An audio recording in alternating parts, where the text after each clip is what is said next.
Pacific Drive brings a new take on the survival genre by marrying elements of the driving game with resource gathering and crafting.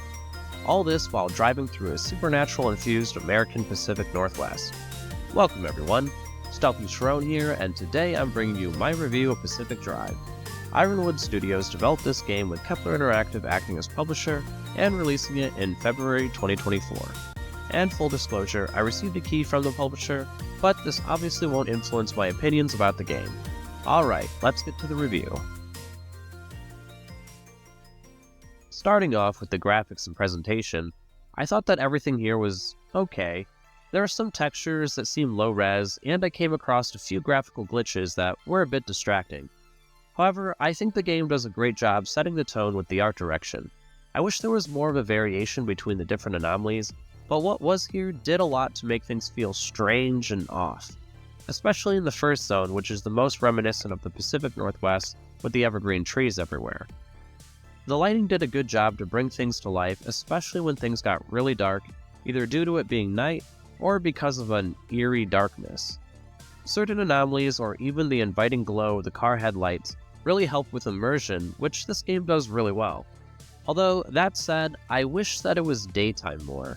I felt like it was night or dark way too much that it was hard to appreciate some of the different biomes because it always seemed to be night when I drove through. The music and audio were top-notch as well. I liked many of the licensed songs for the radio as well as the game's own soundtrack. There was something so satisfying about listening to the radio in the garage while fixing up my car. In addition, the sound design was great, and many of the sound effects became useful for determining what anomalies might be around the player, and the telltale siren always let me know when I needed to hurry up before the storm overtook me. Better get going. Here it comes.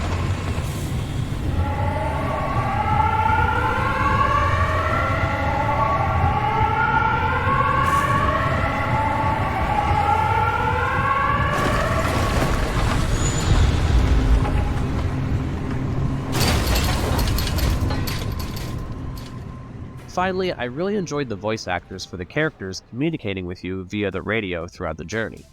They did such a great job bringing their characters to life, even without having any tangible presence in the game besides hearing them. I especially liked Tara Langelia's performance as Oppie, a grizzled scientist who's seen way too much stuff. Don't you? Let me get this straight. You hijacked my mission, tapped into my frequency, and now you want to be all buddy-buddy. Not on your life. You think you're hot stuff, why don't you take the lead then? Get the driver through all by your damn selves.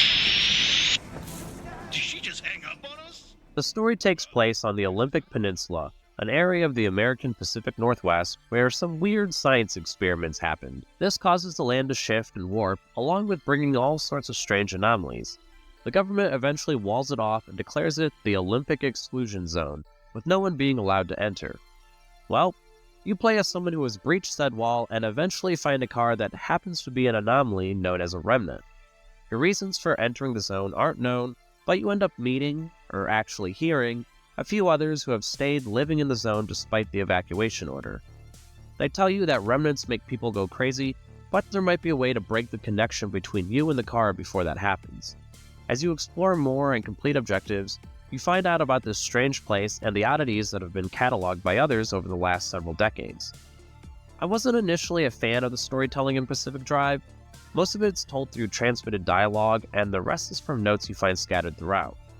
Normally, I like something a bit more direct in video games, but I really enjoyed the voice acting as I mentioned earlier. They did such a great job with their banter, making me chuckle at times, and even feel emotional during those appropriate moments. Everything else, though, is told from random notes which can be interesting, but I found that most of them didn't really add much.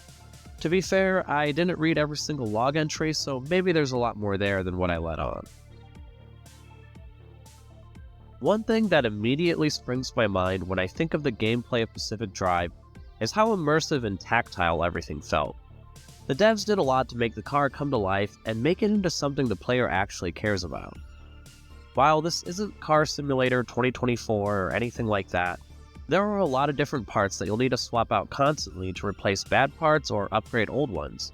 Repairing the car in between runs became something of a meditative process for me as I listened to tunes and popped out car parts or built some new ones. The car felt a bit ramshackle, but it also felt good because every piece was something I placed on the car myself. Playing around with the decals and paint was also fun, even if I didn't experiment that much with it. Your car can also develop quirks while on the road. Quirks follow a pattern of, if A does this, then B does that. So something like, when shifting into drive, the right-hand front door opens up. These can become very annoying, but at the same time, many of them weren't even noticeable. Of course, some of them can be very bad, so you'll want to get them taken care of. However, you'll need to deduce what is causing them, so you'll need to either be an excellent guesser or try to figure out what's happening in the chaos of everything else when you're driving. There are some upgrades that will help you guess better, but I had so many that were left undiagnosed because I didn't have the resources to spend to solve them, and I really didn't notice them anyway. As Pacific Drive is one part driving game, does the driving actually hold up? Again, I wouldn't expect anything technical here like that of a dedicated racing game, but it's good. The tires react to different surfaces and act appropriately depending on if something's wrong. One time I thought there was a bug with the game because my car kept veering to the left, but upon closer inspection, I found that I actually had a flat, and suddenly it made a lot of sense. Also, you can upgrade the tires and the engine to change the driving experience and help you move faster or work better in different terrain. Ultimately, the driving is fun. However, it might seem like you're not doing as much driving as the game might originally suggest, at least in the beginning. And that's because the other part of Pacific Drive is a survival game, which means a ton of resource collection. So at just about every location, from a lone house in the woods to a research trailer, it's in your best interest to get out and search the place. As you build up a nice collection of bits and bobs, you'll find that you'll need to get out only for specific resources, and you can enjoy the drive a bit more. However, that start and stop feeling never really goes away. Riding around through each area isn't all sunshine and daisies though, as there are a ton of different anomalies that basically want to hurt you. Some of them can grab your car and fling it around, and others are just giant areas of effect that can zap, cut, explode, or disintegrate your car. I think the most annoying anomaly were the pickpockets that literally grab a part of your car and run off with it. Learning about each anomaly is fun, whether that was from hard experience or actually paying attention to their logbook entry. In order to deal with these anomalies, well, the car does have some defenses you can eventually upgrade it with, but there is no combat. Most of the time, I was just driving around the anomalies to avoid them. However, there are various parts you can upgrade to give your car protection against certain damage types like electricity and corrosion. Additionally, you can get upgrades that can give your car abilities to create protection shields against anomalies that want to attach to your car, or a bubble to protect against radiation. Although, driving around every obstacle takes time, and you don't have all the time in the world, because eventually the Fortnite-like encroaching storm will catch up to you. This serves as a warning to get the heck out before your car gets eaten by the zone. In order to escape a zone, you either need to move on to the next one from an exit point, if there's one in your planned route, or by collecting enough energy scattered throughout an area. Gather enough, and you can open a gateway that takes you back to the safety of the garage. If you don't manage to escape, then I'm pretty sure this means a failed run, but I really don't know as I was never actually caught in a storm. Actually, other than a few bad scrapes due to inexperience with the game and bad luck, I didn't really feel like things were all that difficult. Most of the time, everything felt manageable, but I guess it really comes down to how much the player prepared beforehand and how much risk they're taking on their run. I tended to play fairly cautiously, choosing routes that I knew would be low danger. As far as I could tell, it seemed more of a random chance on if you'd get certain resources or not, and it wasn't determined by how dangerous the zone is. So I usually avoided high instability areas unless I absolutely needed to pass through them to get to somewhere else. In fact, the game could probably benefit from a pass at balancing, because I didn't need any of the endgame car parts at all. I reached the final areas with my mid-tier car and was able to get through them fairly easily. I don't think I even saw all the endgame resources. From my perspective, I was actually thankful for this because I was getting tired of the resource grind at that point, and I didn't want to be playing for another 5 to 10 hours trying to farm rare materials like the Olympian fragments. Objectively though, I see this as a problem since a large chunk of my time, probably the first half out of 36 hours, was spent in the first area gathering resources, and then I spent considerably less and less time because I didn't need upgraded parts. It's a bit surprising when I found out I didn't really need anything special for the last mission. During my play with the game, I did come across a couple of bugs. The first one happened many times where my hotbar would keep cycling through. Luckily, this was an easy fix where I would just switch to mouse and keyboard and then back to my controller. The other bug was quite a bit more annoying. For some reason, the right trigger, or left click on the mouse, would stop working while out on a run. It happened twice, and the first time it happened, I had just entered a harder zone, everything was going sideways, and most of my car was falling apart. Then, to add insult to injury, I found that I couldn't fix my car or charge it to open a gateway out of there. Needless to say, that was a failed run. Hopefully this will be patched soon. Also, a bit of a nitpick, but I really didn't like how I couldn't save while out on a run.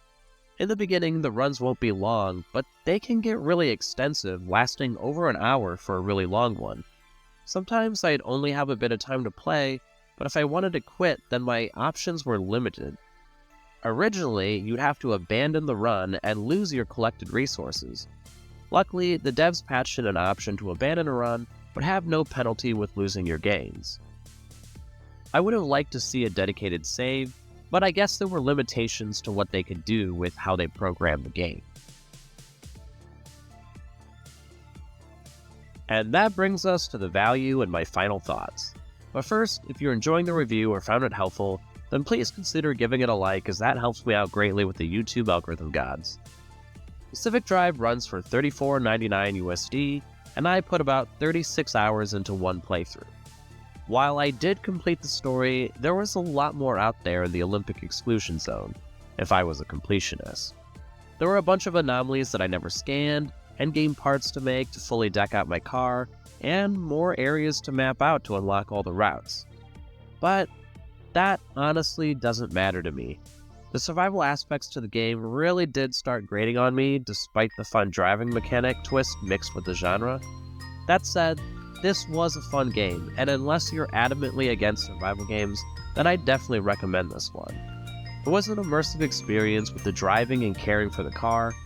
I also enjoyed exploring the zone as well, but I don't think I'd be too keen on returning for another playthrough, since it won't have that same unknown factor anymore. And those are my thoughts on Pacific Drive. If you played the game, let me know your thoughts in the comments below. And if you haven't, then let me know if it sounds like something you'd be interested in, or if you have any other questions.